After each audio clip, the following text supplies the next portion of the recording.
Morning everyone. कैसे हैं सभी? आई होप कि सब अच्छे होंगे।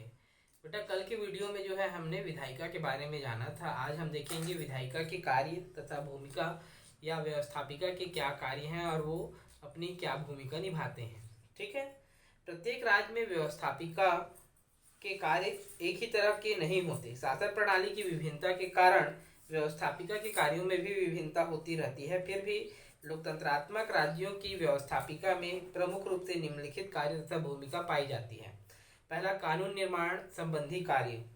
व्यवस्थापिका का सबसे महत्वपूर्ण कार्य देश में शांति और सुरक्षा बनाए रखना है। इसके लिए विधेयकों पर वाद विवाद करके कानून बनाना, इसके अतिरिक्त पुराने और वर्तमान कानूनों में आवश्यकता अनुसार संशोधन एवं परिवर्तन करना तथा उन्हें समाप्त करना भी व्यवस्थापिका का कार्य है। ठीक है। आज हम आज़ादी के 75-76 साल हो गए हैं आज़ाद हुए, और हमारे कानून का निर्माण जो है आज़ादी के साथ ही हुआ था।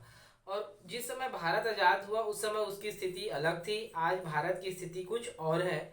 तो जिस समय भारत की स्थिति थी वैसे ही कानूनों का निर्माण किया गया है, लेकिन समय और परिस्थिति के साथ जो है क्या हो रहा है कि हमारी स्थिति के कारण कानून में भी सुधार की आवश्यकता होती है।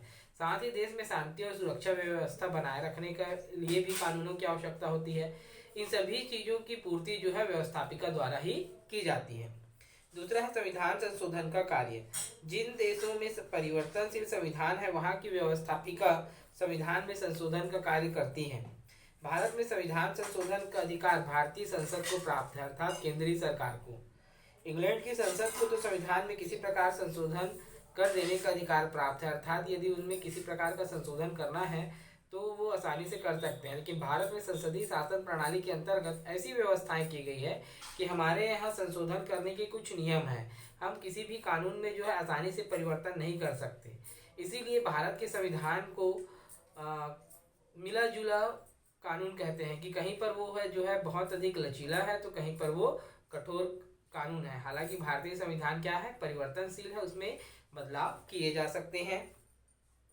इंग्लैंड की संसद की शक्ति के संबंध में होलमैन ने कहा है कि ब्रिटिश संसद सब कुछ कर सकती है, केवल वह पुरुष को स्त्री और स्त्री को पुरुष नहीं बना सकती।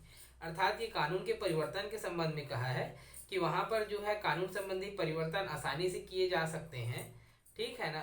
इतनी शक्तियां उनके पास है कि वो कुछ भी कर सकते हैं, सिवाय एक क्या कि स्त्री को पुरुष और पुरुष को स्त्री नहीं बना सकती। बाकी सारी चीजें वो कर सकती है। क्यों? क्योंकि वहाँ की संसद को इस प्रकार के अधिकार प्रदान किए गए हैं कि वो कानून में अपनी इच्छा अनुसार जो भी आवश्यकताएं हैं परिवर्तन कर सकते हैं। ठीक है। तीसरा है प्रशासनिक कार्य। किसी भी देश के लिए वहाँ की प्रशासनिक व्यवस्था का चुस्त दुरुस्त होना बहुत जरूरी है, क्योंकि किसी देश में एक अच्छे प्रशासन के होने से क्या होता है कि सुख शांति और अन्य जो सुविधाएं हैं वो लोगों को आसानी से प्राप्त होती हैं। यद्यपि व्यवस्थापिका प्रत्यक्ष रूप से प्रशासनिक कार्यों में भाग नहीं लेती, परंतु वह कार्यपालिका पर नियंत्रण रखने का महत्वपूर्ण प्रशासनिक कार्य करती है। संसदात्मक शासन में मंत्रिपरिषद सदैव व्यवस्थापिका के प्रति उत्तरदायी रहती है। ठीक है ना, कि कार्यपालिका जो है कानून तो बनाती है परंतु अपने समस्त कार्यों के लिए व्यवस्थापिका पर क्या रहती है, उत्तरदायी रहती है। यदि किसी कारणवश जो है वो अपना विश्वास खो देती है तो कार्यपालिका को अपने पद से त्याग पत्र भी देना होता है।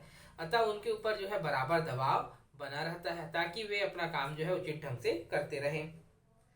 प्रश्न पूछना, काम रोको प्रस्ताव रखना, निंदा प्रस्ताव और अविश्वास प्रस्ताव पारित करना आदि व्यवस्थापिका के ऐसे अस्त्र हैं जिसके द्वारा वो कार्यपालिका पर नियंत्रण रखती है। ठीक है। कार्यपालिका जो भी कानून या कुछ भी नीतियां लागू करती है तो उसके ऊपर दबाव बनाने का काम जो है व्यवस्थापिका का है। इसके लिए जो सत्र बुलाए जाते हैं हमारे यहाँ, ठीक है ना, किसी भी सदन में जो है 6 महीने के भीतर जो है अधिवेशन होना, बैठकें होना जरूरी है। तो शीतकालीन सत्र, ग्रीष्मकालीन सत्र जो है, और कभी कभी अगर हमको आवश्यकता है तब जो है फिर भी आपातकालीन बैठकें बुलाई जा सकती है। तो इस दौरान जो है संबंधित विभागों के मंत्रियों से जो है सवाल, पूरक प्रश्न, काम रोको प्रस्ताव, निंदा प्रस्ताव आदि पारित करके जो है उनके ऊपर दबाव बनाया जाता है ताकि वे अपना काम जो है भली भांति कर सकें। आर्थिक कार्य। व्यवस्थापिका राज्य के वित्त पर नियंत्रण रखती है। व्यवस्थापिका ही नए कर लगाने तथा किसी मद से व्यय करने की योजना के क्रियान्वयन के संबंध में स्वीकृति प्रदान करती है। किसी भी देश के लिए जो है उसका बजट बहुत महत्वपूर्ण होता है और व्यवस्थापिका जो है देश के बजट पर अर्थात वित्त पर जो है पूर्ण नियंत्रण रखती है।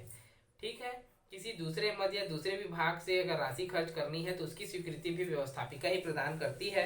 व्यवस्थापिका की स्वीकृति के बिना कार्यपालिका राजकोष का एक भी पैसा व्यय नहीं कर सकती और न ही नए कर लगा सकती है। यदि देश में किसी प्रकार के नए करों को लगाना है या पुराने करों को समाप्त करना है तो उसके लिए व्यवस्थापिका की सहमति आवश्यक है। इसके लिए अधिवेशन के दौरान जो है विभिन्न करों और करों को माफ करने संबंधी जो भी है निर्णय उस पर काफी वाद विवाद के बाद व्यवस्थापिका अपना जो है सहमति प्रदान करती है, तब देश में नए प्रकार के करों का जो है जन्म होता है। इसी प्रकार व्यवस्थापिका राज्य के आय व्यय पर भी नियंत्रण रखती है। न्यायिक कार्य, अनेक देशों में व्यवस्थापिका न्याय संबंधी भी कार्य करती है। बच्चे इस मामले में जो है बहुत कंफ्यूज होते हैं कि यदि क्वेश्चन पूछ दिया जाता है संसद के न्यायिक कार्य लिखिए, न्याय करने का काम जो है न्यायपालिका का है, लेकिन यदि संसद के न्यायिक कार्य लिखिए बोलते हैं तो बच्चे कंफ्यूज हो जाते हैं। ठीक है, संसद क्या करती है कि वो न्याय के रूप में भी जो है न्यायालय के रूप में भी काम करती है। कैसे? विभिन्न आयोगों के अध्यक्षों को उनके पद से हटाने के लिए महाभियोग लगाती है। राष्ट्रपति को उनके पद से हटाने के लिए महाभियोग जो है किसमें लगाते हैं? संसद से ही पारित होता है ना। और संसद में जब 1/3 बहुमत से लोकसभा और राज्यसभा में पास हो जाता है तब उनके आयोगों के अध्यक्षों को, राष्ट्रपति, सर्वोच्च न्यायालय के न्यायाधीशों को क्या होता है? अपने पद से त्याग पत्र देना होता है। तो इस प्रकार संसद जो है न्यायिक काम करती है और इस संसद जो न्यायिक काम करती है वह व्यवस्थापिका के माध्यम से ही संपन्न होता है। अनेक देशों में व्यवस्थापिका न्याय संबंधी कार्य भी करती है। इंग्लैंड की संसद का उच्च सदन लॉर्ड सभा देश का सर्वोच्च न्यायालय भी होता है। फ्रांस में काउंसिल ऑफ रिपब्लिक, अमेरिका की कांग्रेस तथा भारत की संसद को राष्ट्रपति पर महाभियोग लगाने और उसका निर्णय का अधिकार प्राप्त है। इस प्रकार जो है क्या करती है, वो न्यायिक काम भी करती है। तो इस क्वेश्चन को हमेशा याद रखेंगे कि संसद का न्यायिक कार्य आता है तो बिना कंफ्यूज हुए ये जो चीजें हैं, राष्ट्रपति या अटॉर्नी जनरल ऑफ इंडिया, महालेखक परीक्षक, नियंत्रक और विभिन्न आयोगों के जो अध्यक्ष, सर्वोच्च न्यायालय के न्यायाधीश, उच्च न्यायालय के न्यायाधीश, तो उनको पद से हटाने के लिए जो महाभियोग की प्रक्रिया लगाई जाती है वो संसद लगाती है और यही संसद का न्यायिक कार्य होता है। ठीक है बेटा। निर्वाचन एवं नियुक्ति संबंधी कार्य, अनेक देशों में व्यवस्थापिका निर्वाचन एवं नियुक्तियां संबंधी कार्य भी करती है। स्विट्जरलैंड में संसद के दोनों सदन मिलकर मंत्रिपरिषद, न्यायाधीशों, कुलपतियों और प्रधान सेनापति का निर्वाचन करती है। भारत में भी संसद के दोनों सदनों तथा राज्य विधानसभा के निर्वाचित सदस्यों द्वारा मिलकर जो है राष्ट्रपति का निर्वाचन करते हैं। इसके अतिरिक्त समय समय पर व्यवस्थापिका किन्हीं विशेष कार्यों की जांच के लिए विभिन्न समितियों और आयोगों की नियुक्ति करने का भी कार्य करती है, जिनके माध्यम से सरकार जो है अपने कार्यों की जिनके माध्यम से सरकार के कार्यों की जांच की जाती है। तो इस प्रकार संसद जो है नियुक्ति संबंधी कार्य भी करती है।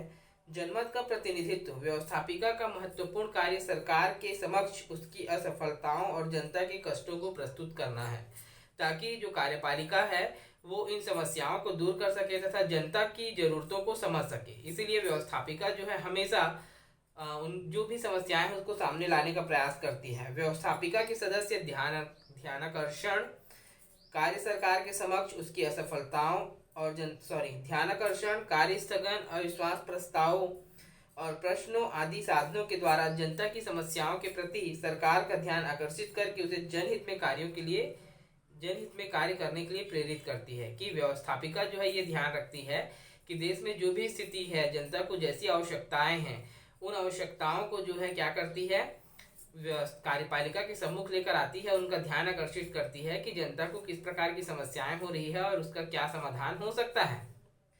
व्यवस्थापिका में यह कार्य विरोधी दल के सदस्यों द्वारा किया जाता है। अब यहाँ पर ये एक और क्लियर कर दूं कि भाई बीजेपी की सरकार है, माननीय नरेंद्र मोदी जी प्रधानमंत्री बने हैं और उनके दल के लोग जो है इस प्रकार के काम तो नहीं करेंगे। क्यों? क्योंकि यदि वे दल के विरुद्ध जाते हैं तो उन्हें अपने दल से या अपने पद से त्याग पत्र देना हो जाएगा।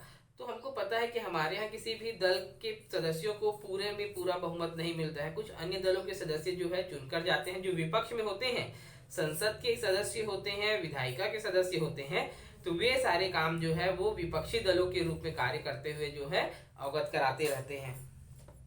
राज्य नीति का निर्माण संचालक मंडल के कार्य के रूप में अमेरिका, इंग्लैंड और भारत आदि अनेक देशों में सरकारी निगमों की स्थापना की गई है। व्यवस्थापिका इन निगमों के संगठन, वित्तीय प्रबंध, गतिविधियों एवं कार्यों पर विचार करती है और नियंत्रण रखती है। इस प्रकार व्यवस्थापिका औद्योगिक क्षेत्र में एक संचालक मंडल के रूप में कार्य करती है। 9वां, राज्य का नीति निर्माण। व्यवस्थापिका का कार्य केवल कानून ही बनाना नहीं है, बल्कि राज्य के संबंध में सभी महत्वपूर्ण विषयों पर नीति निर्धारण करना भी है। राज्य को दिशा निर्देश देने में राज्य को दिशा निर्देश देने में व्यवस्थापिका कार्य करती है। यद्यपि नीति निर्धारण का कार्य कार्यपालिका का है, परंतु व्यवस्थापिका उसके समक्ष ठोस कार्यक्रम प्रस्तुत करती है। अर्थात यदि कार्यपालिका किसी प्रकार की नीति निर्णय बनाने में जो है तैयारी कर रही है, तो व्यवस्थापिका जो है उस नीति निर्णय के संदर्भ में जो है ठोस चीजें प्रस्तुत करती है, ताकि उन्हीं के आधार पर जो है कार्यपालिका जो है अपने काम को करे। उसके द्वारा निर्धारित नीतियों पर गंभीरता पूर्वक विचार करके उन पर अंतिम रूप से स्वीकृति प्रदान करती है। युद्ध अथवा शांति का निर्णय भी संपूर्ण व्यवस्थापिका की स्वीकृति से ही किया जाता है। हालांकि इसमें एक बात और क्लियर कर दूं कि व्यवस्थापिका में मंत्रिपरिषद में प्रधानमंत्री या मंत्रिपरिषद है, तो कार्यपालिका के रूप में वो काम करते हैं, और देश में युद्ध, शांति या संधि के संदर्भ में जो भी निर्णय लिए जाते हैं वो बहुमत से लिया जाता है। अब चूंकि प्रधानमंत्री और उसके दल की सरकार है, तो बहुमत आसानी से उन्हीं का हो जाएगा, लेकिन सारे लोगों के निर्णय जो है वहां पर बहुमत के आधार पर लिए जाते हैं। उसके आधार पर ही जो है कोई भी फैसला लिया जाता है। तो बच्चों, ये थे व्यवस्थापिका के कार्य एवं भूमिका। कोई भी डाउट होगा जरूर पूछेंगे। ठीक है बेटा, थैंक यू।